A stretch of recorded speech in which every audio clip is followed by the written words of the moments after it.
Salam Bapak Ibu Saudara yang dikasihi Tuhan. Kita bersyukur hari ini kita bisa mengambil persekutuan bersama-sama sekalipun kita masih mengadakan di rumah. Mari tetap semangat, tetap kuat, dan tetap percaya bahwa badai pasti berlalu. Di kesempatan ini, mari kita membaca Alkitab kita sebagai bahan renungan di persekutuan rumah tangga. Di dalam Hakim-Hakim pasal 3 ayat yang ke-31. Saya akan baca buat kita, judulnya adalah Samgar. Sesudah dia, bangkitlah Samgar bin Anat. Ia menewaskan orang Filistin dengan tongkat penghalau lembu, 600 orang banyaknya. Demikianlah ia juga menyelamatkan orang Israel. Saudara, mari kita belajar dari tokoh Alkitab, yaitu Hakim yang ketiga bernama Samgar. Dalam Alkitab, kisah Samgar dicatat hanya 2 ayat saja. Satu di dalam ayat yang kita baca tadi, dan yang kedua ada di dalam Hakim-Hakim pasal 5 ayat yang ke-6. Tidak ada di dalam kitab-kitab lain yang menyinggung tentang Samgar. Sehingga informasi tentang Samgar pun sangat sedikit. Dan kita tidak bisa menjelaskan yang tidak ada di dalam Alkitab. Supaya kita tidak mengarang yang tidak jelas dari mana sumbernya. Namun mari kita melihat arti nama Samgar. Dalam bahasa Ibrani, Samgar itu artinya pedang, atau bisa juga arti lain yaitu Allah yang memberikan.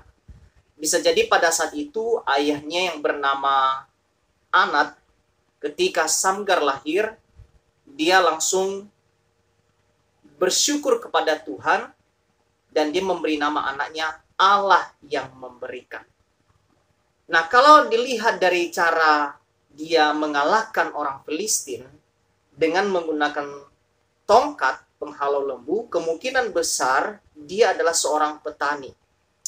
Pada masanya, Samgar bin Anat ini menjadi hakim, dan kesuksesan yang dicatat oleh Alkitab ya adalah dia mengalahkan 600 orang Filistin seorang diri.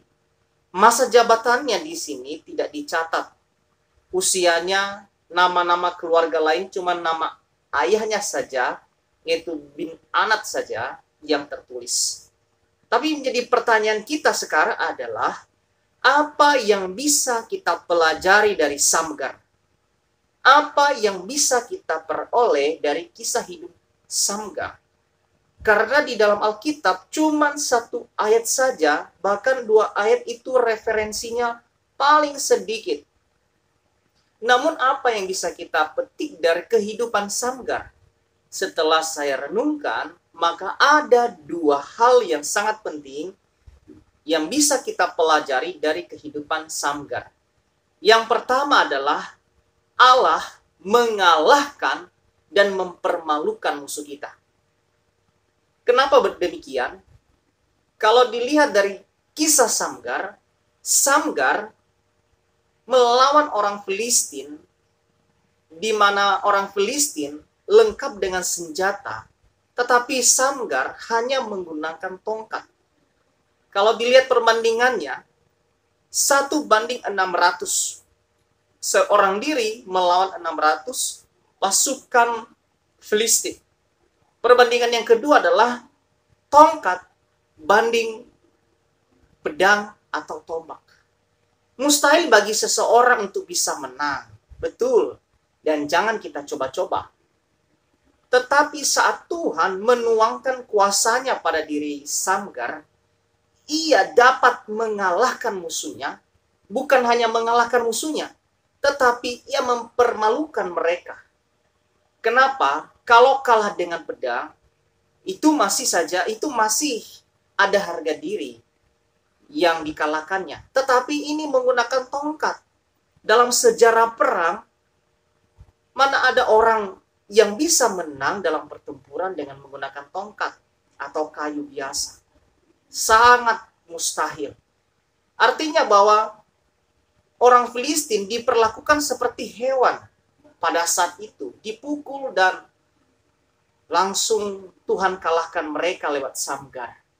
Nah, di sini saudara, kita bisa mengambil satu hikmat yang luar biasa, di mana Tuhan memampukan Samgar mengalahkan orang Filistin, mengalahkan musuh Samgar, mengalahkan bangsa Israel, mengalahkan musuh-musuh bangsa Israel, dan tidak hanya mengalahkan saja, tetapi mempermalukan.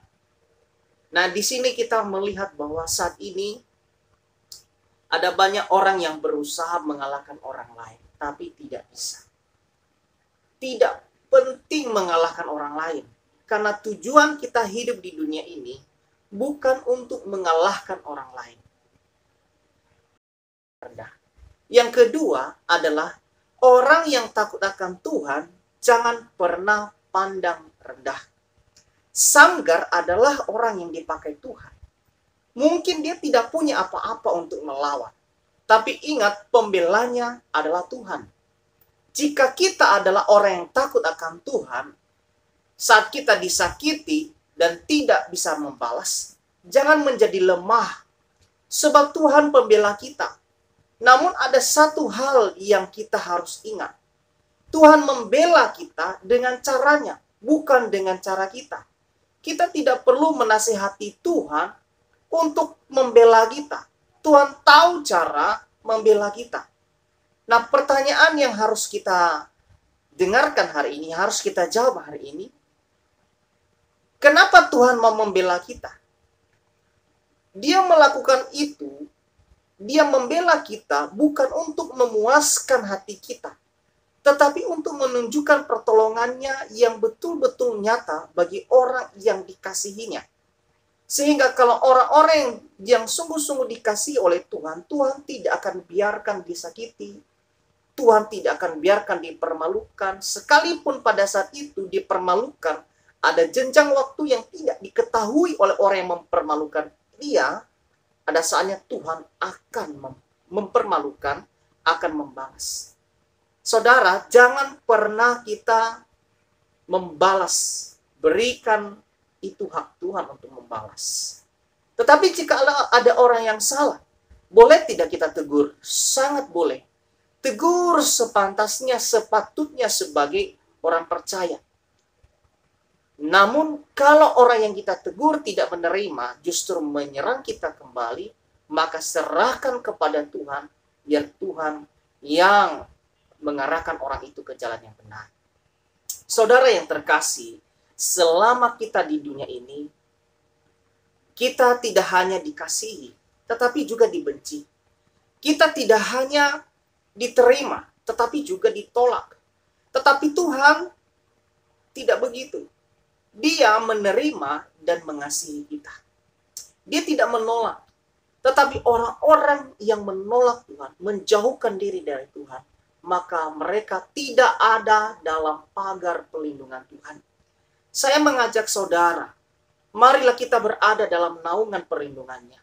Mendekatlah kepada Tuhan, terimalah perlindungannya, karena hanya di dalam Tuhan kita merasakan dan memperoleh perlindungan yang nyata. Dan kiranya pelajaran yang kita dapatkan dari kehidupan Samgar menjadi berkat dalam kehidupan kita semua. Tuhan Yesus memberkati kita. Shalom.